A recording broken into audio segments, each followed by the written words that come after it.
Les dynasties influentes des États-Unis. On dit de Donald Trump qu'il n'a de compte à rendre à personne. Mais si cette affirmation n'était pas tout à fait exacte, une famille, une dynastie américaine immensément riche et discrète, aurait joué un rôle clé dans la formation de sa carrière et influencé chacune de ses actions. Leur nom est rarement mentionné dans les médias, mais leur fortune et leur influence politique s'étendent bien au-delà de ce que beaucoup pourraient imaginer. Avant de révéler leur identité, explorons d'abord les familles les plus puissantes des États-Unis. Ces dynasties ne se contentent pas de posséder des entreprises.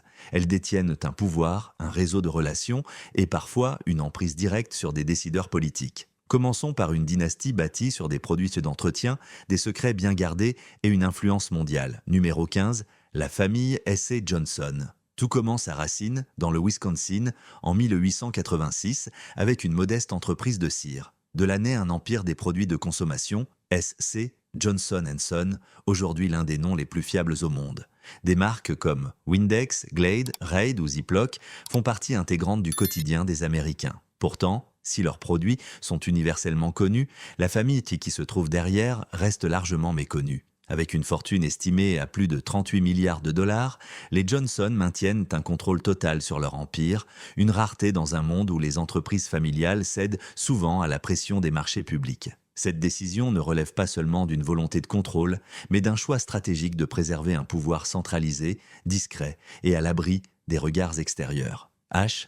Fisk Johnson, président-directeur général de la 5e génération, dirige aujourd'hui l'entreprise, mais c'est le trust familial qui détient véritablement les clés de l'empire. Le conseil d'administration est soigneusement sélectionné et leur influence s'étend à l'échelle mondiale. Leurs investissements, qui couvrent des secteurs allant de l'immobilier aux énergies renouvelables, s'étendent de l'Asie à l'Afrique, souvent sans porter leur nom. Mais leur pouvoir ne se limite pas aux produits aménagés. La famille Johnson entretient des liens étroits avec les politiques climatiques, les initiatives de conservation et des partenariats avec des gouvernements internationaux. Leurs contributions philanthropiques sont colossales, comme les 150 millions de dollars versés à l'université Cornell. Cependant, certains critiques le soutiennent que ces dons servent également à acheter de l'influence et un accès privilégié aux sphères de pouvoir. La famille a organisé des réunions privées avec des présidents américains et financé des études confidentielles sur l'impact des entreprises et du lobbying environnemental. Peu de scandales les éclaboussent, et c'est précisément ce qu'ils recherchent. Pour une dynastie qui contrôle l'un des empires de consommation les plus emblématiques au monde, les Johnson maîtrisent l'art de s'enrichir sans attirer l'attention et d'exercer leur pouvoir sans faire de vagues. Une autre dynastie à venir. Cependant, la famille suivante dans cette exploration des dynasties américaines est loin d'être aussi discrète. Leur fortune s'est bâtie sur les explosifs, dominant l'industrie chimique et laissant derrière eux un héritage d'entreprises parmi les plus controversées de l'histoire des États-Unis. Numéro 14, la famille Dupont, une dynastie de pouvoir et de controverses. La famille Dupont ne s'est pas contentée d'accumuler des richesses. Elle a littéralement façonné l'énergie qui a propulsé l'Amérique. Tout commence en 1802, lorsque Eleuthère Irénée Dupont établit une fabrique de poudre à canon le long de la rivière Brandywine, dans le Delaware. Cette entreprise naissante s'est transformée en un empire chimique si puissant qu'au XXe siècle, la société Dupont dominait à la fois l'industrie de la guerre, les infrastructures et le quotidien des consommateurs américains. Pendant des décennies, on a dit que les Dupont avaient une influence sur tout, des pâtes dentifrice aux armes nucléaires. À leur apogée, leur fortune représentait plus de 1% du PIB des États-Unis, faisant d'eux ce que certains décrivent comme la première véritable dynastie américaine. Les Dupont ont bâti des manoirs somptueux, des écoles privées, des trusts secrets et des groupes de recherche influents. Certains membres de la famille ont occupé des postes au sein du gouvernement, conseillant des présidents et façonnant les politiques industrielles américaines, notamment en temps de guerre. Les technologies militaires les plus avancées de la Seconde Guerre mondiale, y compris des contributions au projet Manhattan, portaient l'empreinte de Dupont. Cependant, cette influence s'accompagnait d'ombre. Dans les années 1980 et 1990, des scandales majeurs ont éclaté. Des batailles juridiques, des décès tragiques et l'affaire criminelle notoire de John Dupont ont attiré une attention indésirable sur une famille jusque-là perçue comme intouchable. Même après la fusion et l'expansion de l'entreprise Dupont, la fortune familiale, bien que fragmentée, n'a jamais disparu. Aujourd'hui, les Dupont contrôlent encore des dizaines de milliards de dollars d'actifs, dispersés à travers des sociétés d'investissement, des entreprises énergétiques et des organisations philanthropiques qui portent rarement leur nom. Ils ont démontré une leçon implacable. Ceux qui contrôlent les armes d'une nation peuvent, en fin de compte, tout contrôler. Numéro 13, La famille Mellon, architecte de la finance américaine les Mellon, ont amassé leur fortune de manière classique, en contrôlant les coffres sur lesquels tous les autres dépendent. À la fin des années 1800, Thomas Mellon fonde la Mellon Bank à Pittsburgh. Son descendant, Andrew W. Mellon, deviendra l'un des financiers les plus puissants de l'histoire américaine. En tant que secrétaire au Trésor sous 3 présidents, Andrew Mellon a joué un rôle déterminant dans la formation du capitalisme moderne. Au début du XXe siècle, les Mellon finançaient des géants industriels comme Gulf Oil, Alcoa, Westinghouse et General Motors.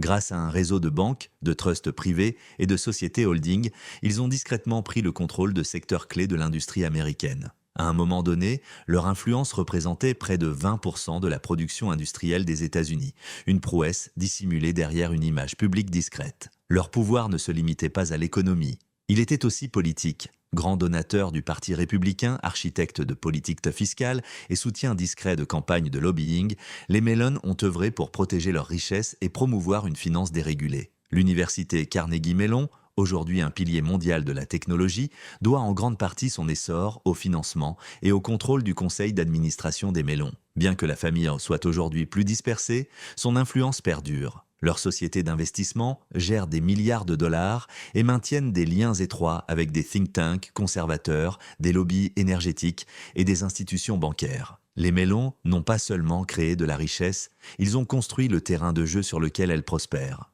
La prochaine famille dans cette exploration a suivi une voie différente. Elle a bâti sa fortune dans l'industrie de la beauté, puis a utilisé ses milliards pour pénétrer les cercles les plus prestigieux de la diplomatie, de la culture et de la politique. Numéro 12, la famille Lauder, l'élégance au service du pouvoir. Tout commence dans les années 90 avec Estée Lauder et quelques crèmes pour le visage. Lorsque ses descendants prennent la relève, la famille transforme cette modeste entreprise en un empire mondial de la cosmétique, dont la valeur boursière dépasse aujourd'hui les 80 milliards de dollars. Mais derrière le mascara, les miroirs et les crèmes hydratantes se cache un réseau d'influence qui transcende largement l'industrie de la beauté. Les Lauder incarnent une alliance rare de luxe, de tradition et de finesse diplomatique. Ronald Lauder, fils d'Estée, illustre parfaitement cette dynamique.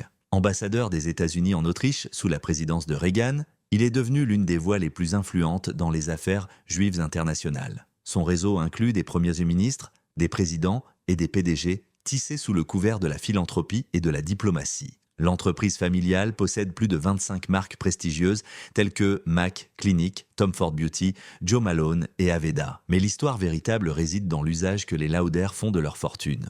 Ils sont réputés pour financer les campagnes politiques des élites, organiser des collectes de fonds réunissant des présidents américains et des dignitaires étrangers et siéger au sein des conseils d'administration d'institutions culturelles majeures comme le Metropolitan Museum of Art ou le Congrès juif mondial. Le Congrès juif, les descendants d'Estée évoluent aujourd'hui au sein de l'élite philanthropique de la côte Est, naviguant avec aisance entre Park Avenue, Palm Beach et Davos.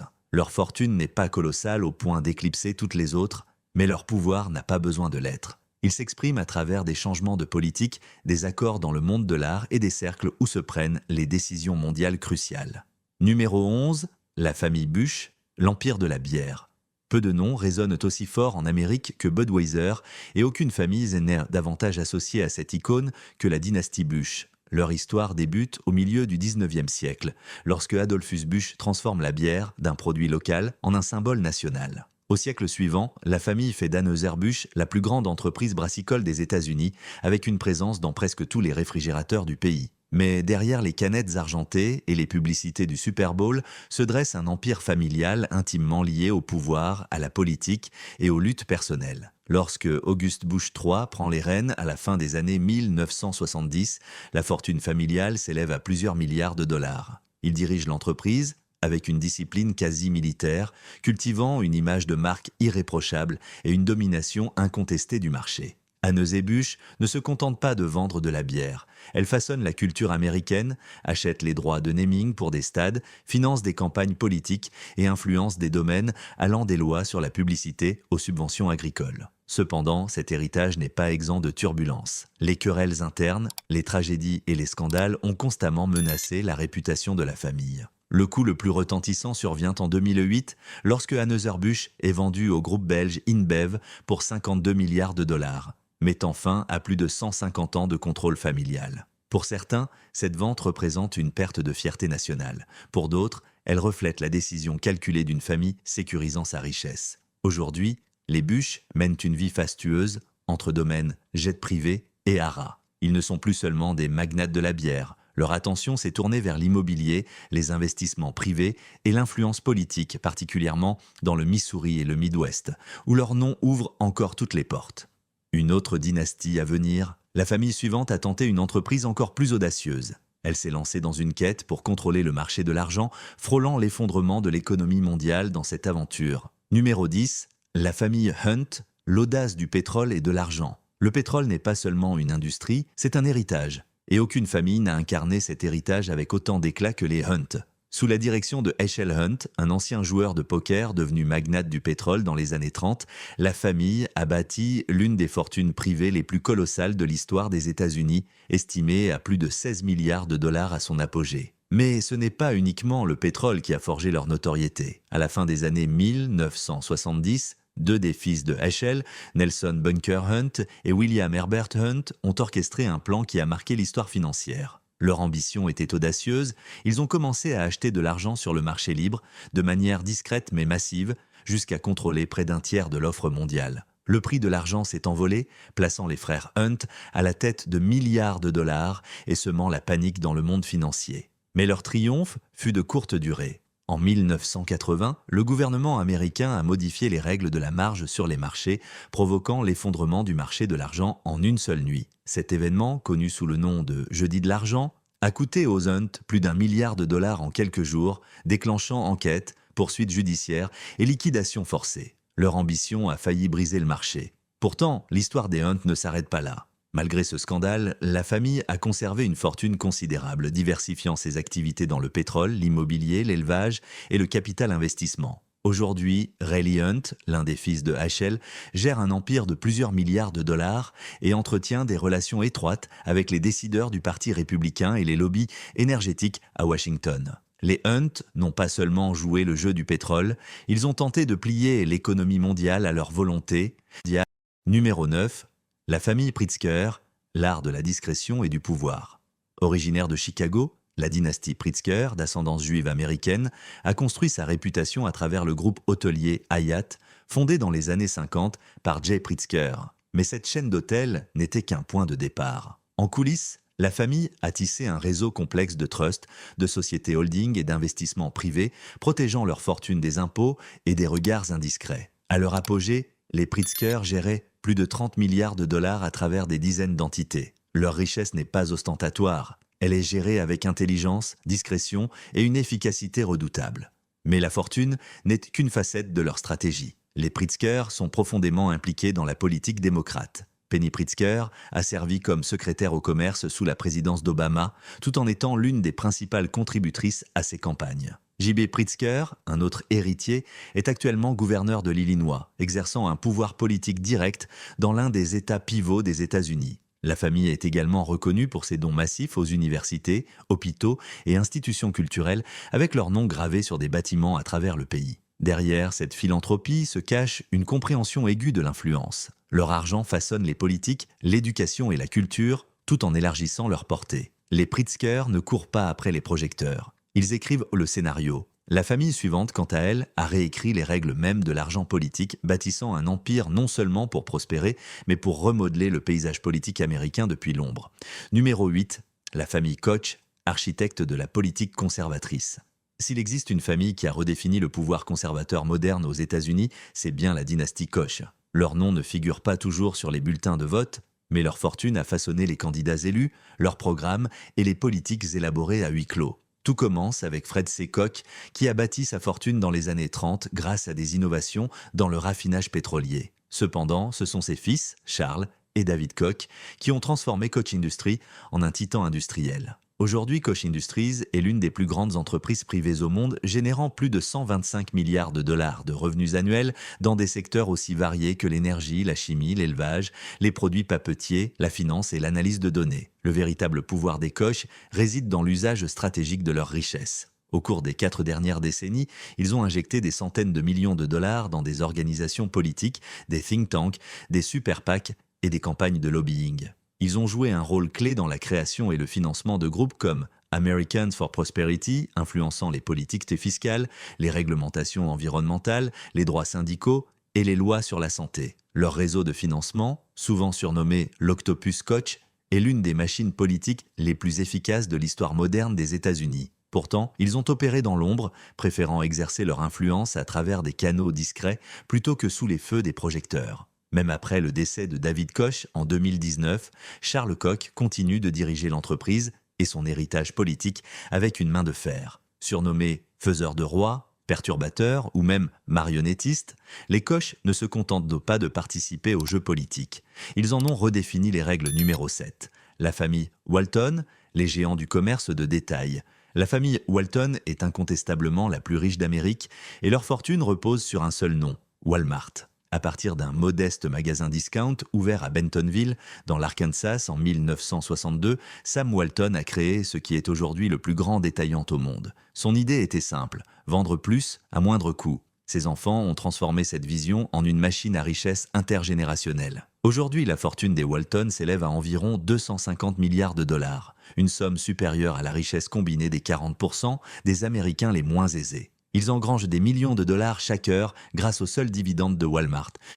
Mais au-delà de l'argent, c'est le contrôle qui définit leur pouvoir. Les Walton détiennent plus de 50% des actions de Walmart, leur conférant une influence décisive sur l'une des entreprises les plus puissantes de la planète. Walmart n'est pas seulement un détaillant, c'est un géant de la logistique, un acteur majeur de la chaîne d'approvisionnement mondiale et une force qui façonne la vie de millions de travailleurs. Les décisions prises dans les salles de réunion des Walton ont des répercussions sur l'économie, le marché du travail et même la politique. Bien que discrets, ils étendent leur influence à travers des initiatives de réforme éducative, des investissements immobiliers et une philanthropie stratégique via la Walton Family Foundation. Les critiques soulignent que leurs dons s'accompagnent souvent de conditions, favorisant des agendas comme les écoles privées ou la déréglementation, alignés sur leurs intérêts commerciaux. Les Walton ne se présentent pas aux élections, n'apparaissent pas à la télévision, mais leur influence est indéniable. Ils rappellent que le véritable pouvoir n'a pas besoin de crier. Il suffit de continuer à vendre. Une autre dynastie à venir. Alors que les Walton dominent le commerce de détail, la famille suivante a maîtrisé une entreprise bien plus globale et savoureuse. Numéro 06, la famille Mars, l'empire discret de la douceur, la dynastie Mars est sans doute la plus énigmatique des États-Unis. Propriétaire d'une entreprise qui produit des confiseries, des snacks et des aliments pour animaux présents dans presque tous les foyers américains, leur nom reste pourtant méconnu du grand public. Tout commence en 1911 avec Frank Mars, qui confectionne des chocolats à la main dans sa cuisine. Quelques décennies plus tard, l'entreprise lance des produits emblématiques comme Milky Way, Snickers et M&M's, propulsant Mars, Inc. au rang des plus grands groupes privés mondiaux. Aujourd'hui, Mars possède des marques telles que Pedigree, Whiskas, Royal Canin, Orbit, Altoids et Ben's Original, couvrant non seulement les confiseries, mais aussi les soins pour animaux, la science alimentaire et même les cliniques vétérinaires. Avec un chiffre d'affaires annuel dépassant les 45 milliards de dollars, la famille Mars règne sur un empire colossal du secteur de la consommation. Pourtant, elle opère dans un silence presque absolu, entièrement détenue par la famille Mars Inc. et réputée pour sa discrétion médiatique. Les Mars évitent les interviews, les apparitions publiques et gardent jalousement leurs activités internes à l'abri des regards. Cette réserve ne doit cependant pas être confondue avec de la faiblesse. Classée parmi les 5 familles les plus riches des États-Unis, avec une fortune nette dépassant les 100 milliards de dollars, la famille Mars fait preuve d'une vision stratégique remarquable. Grâce à des trusts, une gestion patrimoniale transgénérationnelle et des acquisitions discrètes, elle préserve son empire depuis plus d'un siècle. Cet empire n'a rien de flamboyant, il repose sur la familiarité et les habitudes des consommateurs. Chaque achat d'un Twix, chaque repas donné à un animal de compagnie ou chaque chewing-gum mâché enrichit les Mars. Leur force réside dans cette omniprésence silencieuse. Numéro 5, la famille Cargill-Macmillan, les maîtres invisibles de l'alimentation mondiale.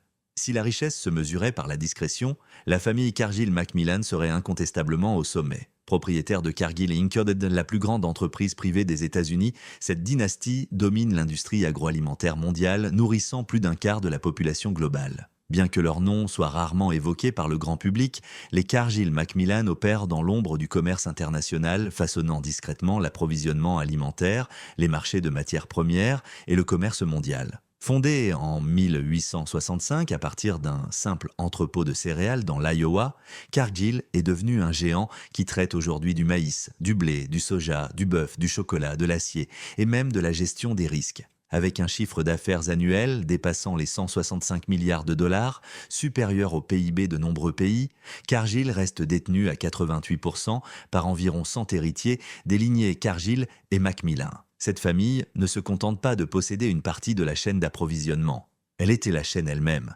Cargill contrôle ses propres navires, wagons de fret et ports, opérant des usines, des champs, des installations de transformation et des ports d'exportation dans plus de 70 pays. De la viande, dans les supermarchés aux huiles des fast-foods, en passant par les aliments pour bétail et le chocolat industriel, il est probable que ce que vous avez mangé aujourd'hui soit passé par Cargill.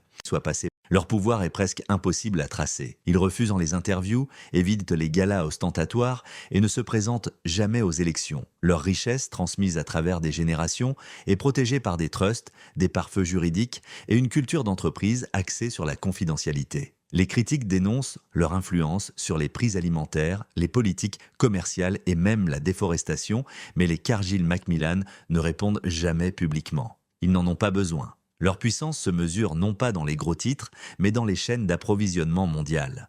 Une autre dynastie à venir. Cependant, même leur portée semble presque familière comparée à la dynastie suivante qui a transformé les médias en trône et bâti une machine narrative résonnant encore dans la culture américaine. Numéro 4. La famille Hearst, les architectes du récit américain.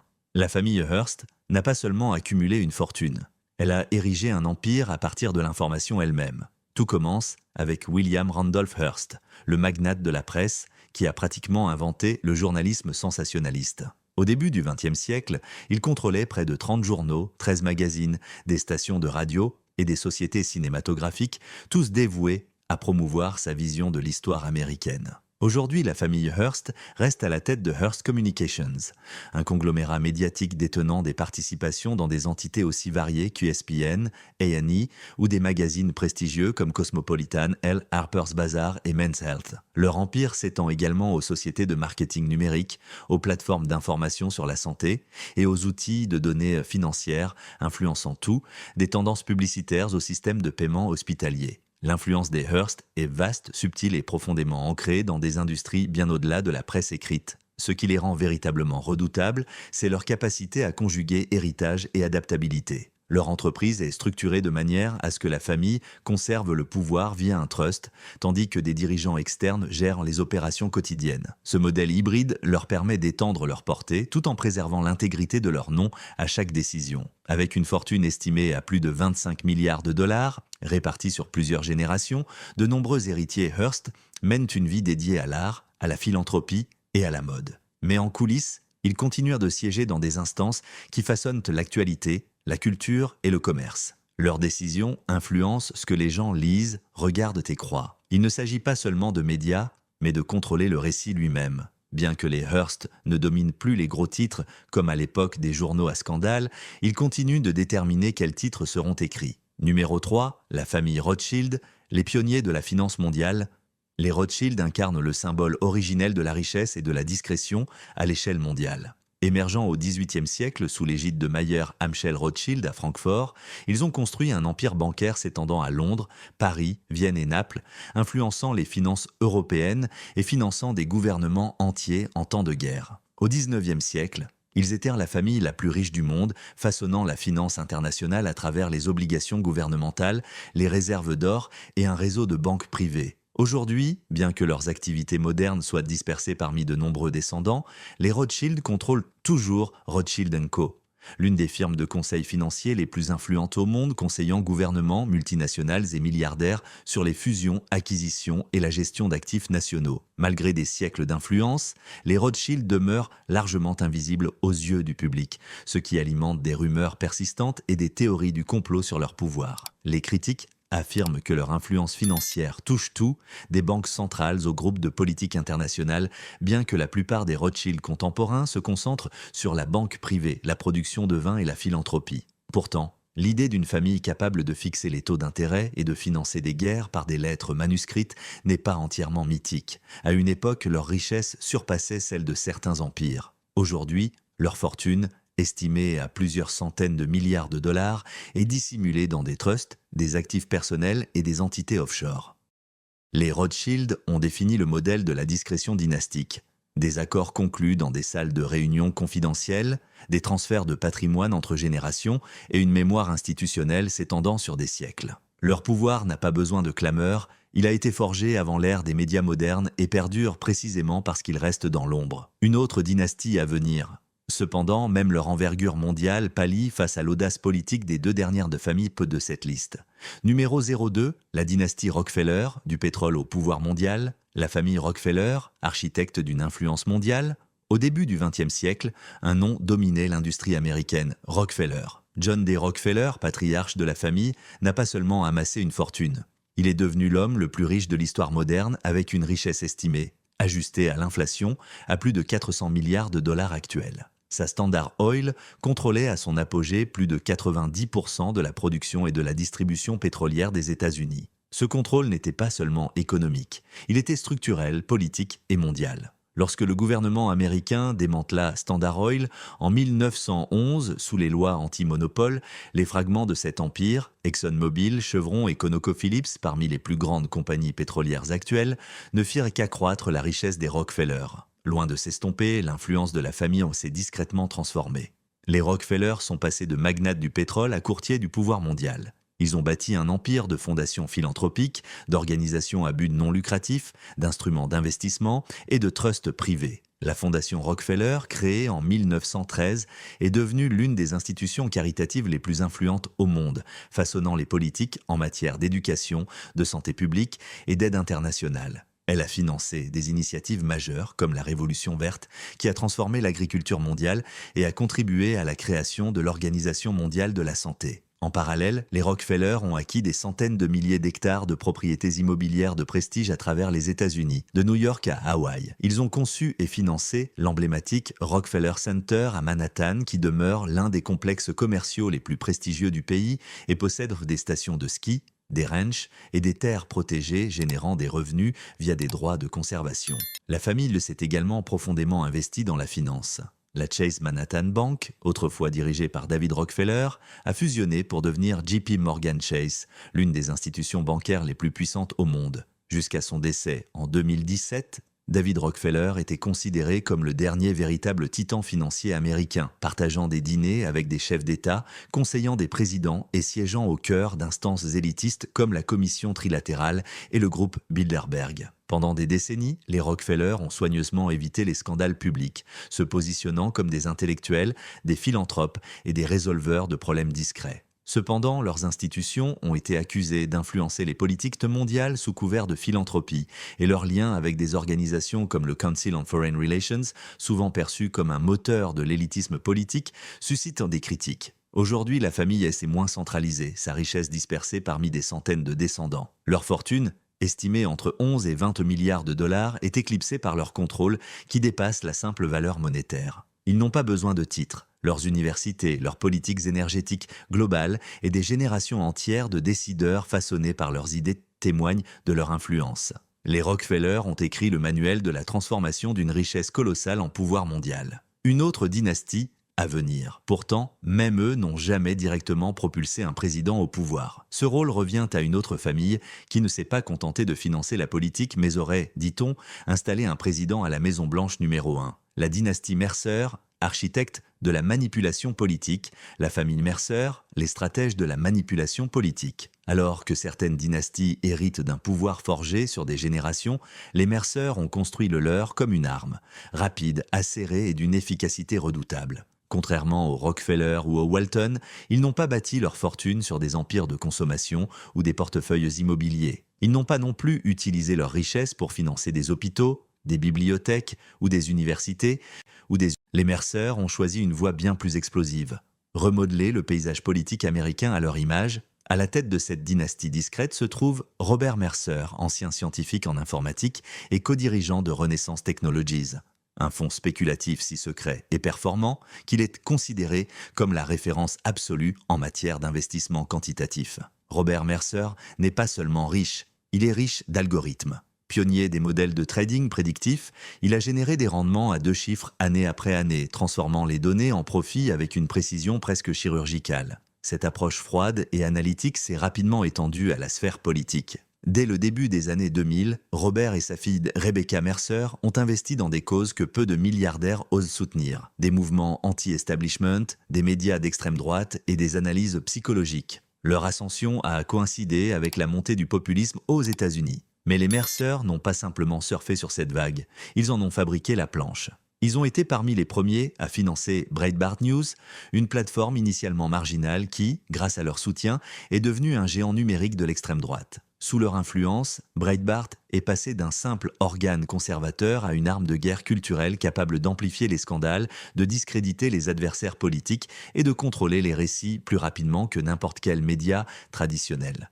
Mais les Mercer ne se sont pas contentés des gros titres. Leur véritable objectif était de manipuler les comportements et c'est là qu'intervient Cambridge Analytica. La famille a investi au moins 15 millions de dollars dans cette entreprise qui se présentait comme une révolution dans les données politiques. Cambridge Analytica a exploité une faille dans l'API de Facebook pour collecter les données de 87 millions d'utilisateurs, élaborant des profils psychologiques permettant de prédire, influencer et exploiter les comportements électoraux avec une précision stupéfiante. Ce n'était pas une campagne politique classique, mais une manipulation numérique à grande échelle. Les électeurs n'étaient pas seulement exposés à des publicités, ils étaient incités, polarisés, radicalisés, souvent sans savoir qui diffusait ces messages ni pourquoi ils les recevaient. Ce n'était pas de la politique conventionnelle, mais une guerre psychologique déguisée en stratégie de médias sociaux. Au cœur de cette entreprise se trouvaient les Mercer, orchestrant une révolution dans l'ombre. Lorsque la campagne présidentielle de Donald Trump en 2016 a commencé à vaciller, Rebecca Mercer est entrée en scène,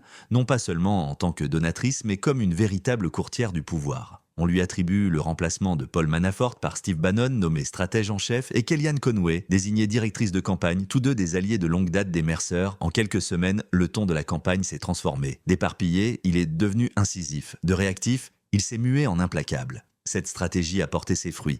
Trump a remporté l'élection, stupéfiant les analystes politiques, les élites médiatiques et même son propre parti. Mais au-delà de la stratégie, c'est un réseau d'influence numérique orchestré avec précision qui a ciblé les électeurs clés dans des États pivots comme le Wisconsin, la Pennsylvanie et le Michigan en exploitant des signaux émotionnels issus des modèles comportementaux développés par Cambridge Analytica, financés par les Mercer. Même après l'investiture de Trump, l'influence des Mercer s'est prolongée dans l'ombre. Rebecca a intégré l'équipe de transition de Trump, jouant un rôle déterminant dans le choix des membres du cabinet et du personnel. À une époque, elle avait un accès direct à de nombreux responsables de l'administration et communiquait régulièrement avec des conseillers de haut rang. Pourtant, son nom apparaissait rarement dans les gros titres, un choix délibéré. Les Mercer prospèrent grâce à une architecture invisible, une influence exercée sans exposition, un contrôle opéré sans reddition de comptes. Alors que d'autres donateurs organisaient des collectes de fonds publics, Rebecca opérait à travers des événements privés, des communications cryptées et des réunions confidentielles avec les puissants. Leur influence s'étend bien au-delà des campagnes électorales. Rebecca a soutenu des lois sur l'identification des électeurs, appuyé des efforts de redécoupage électoral et contribué au financement de la Federalist Society, une organisation clé dans la refonte du système judiciaire fédéral américain. En 2020, face à la répression des plateformes de médias sociaux contre la désinformation politique, les Mercer ont soutenu le lancement de Parler, une alternative conservatrice à Twitter. Promue comme un bastion de la liberté d'expression, cette plateforme est devenue un refuge pour les théories du complot, le négationnisme électoral et les discours extrémistes. Rebecca n'était pas seulement une donatrice, elle était cofondatrice et jouait un rôle stratégique dans l'orientation de Parler. L'écosystème financier des Mercer est encore plus vaste. Leur argent transite par des dizaines de groupes opaques, des organisations à but non lucratif de façade et des comités d'action politique exonérés d'impôts. Ces réseaux, souvent déguisés en initiatives populaires, coordonnent en réalité des messages à travers les médias, la législation et le lobbying. Si l'ère Trump semble avoir marqué l'apogée de leur influence, elle n'est en réalité qu'un chapitre. Des sources proches des cercles de financement conservateurs révèlent ce que les Mercer se réorientent, investissant dans des outils de campagne alimentés par l'intelligence artificielle, des forums politiques anonymes et des systèmes de financement basés Sibilita System sur la crypto-monnaie, contournant ainsi les régulations financières de traditionnelles. Malgré leur immense influence, les Mercer restent dans l'ombre. Robert vit presque totalement reclus. Rebecca n'a jamais occupé de fonction élective, n'a jamais publié de mémoire et accorde rarement des interviews. Mais elle n'en a pas besoin. Elle siège dans les conseils où les décisions se prennent, et son empreinte marque une génération de messages politiques conçus non seulement pour persuader, mais pour diviser, provoquer et consolider des loyautés indéfectibles.